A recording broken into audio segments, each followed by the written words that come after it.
Interdit l'apéritif saucisson pinard. Lancé via Facebook, la préfecture de police de Paris a jugé que cet événement pouvait créer des risques graves de troubles à l'ordre public. Prévu le 18 juin dans le quartier de la Goutte d'Or, dans le 18e arrondissement. Cette manifestation qui se revendique contre le fascisme islamiste a soulevé l'indignation des partis et des associations. Sigor Ibanez. Tout débute sur Facebook le mois dernier. Une dénommée Sylvie François invite les internautes à venir prendre l'apéritif dans ce quartier parisien où vit une forte population musulmane. Au programme du rassemblement, dégustation de vin et de saucissons. Alexandre Perret, membre du groupuscule d'extrême droite Bloc Identitaire, est le co-organisateur de l'événement. Son objectif, dénoncer, dit-il, l'islamisation de la France. Nous considérons que l'islam n'est pas compatible avec notre identité, avec nos traditions, avec notre culture. Il est possible de se réapproprier ces quartiers qui sont devenus des enclaves musulmanes, des zones de non-France, des zones de non-droit. En quelques semaines, l'invitation à l'apéritif reçoit près de 6000 soutiens sur le net. Réaction immédiate d'SOS Racisme.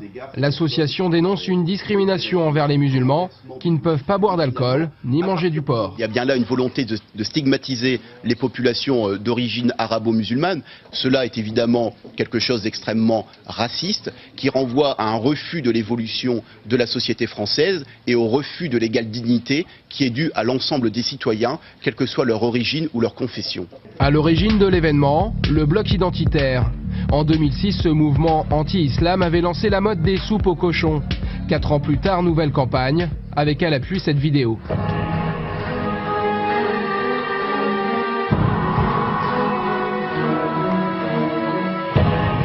Une invitation lancée sur Internet, la nouvelle vitrine des groupuscules d'extrême droite.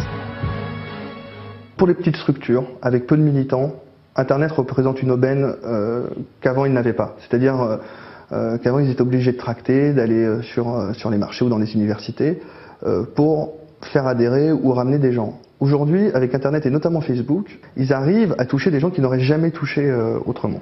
Après une semaine de polémique, la préfecture de Paris a finalement interdit l'opération Pinard et Saucisson. Les organisateurs affirment qu'ils maintiendront l'opération ailleurs, dans un lieu pour l'instant tenu secret.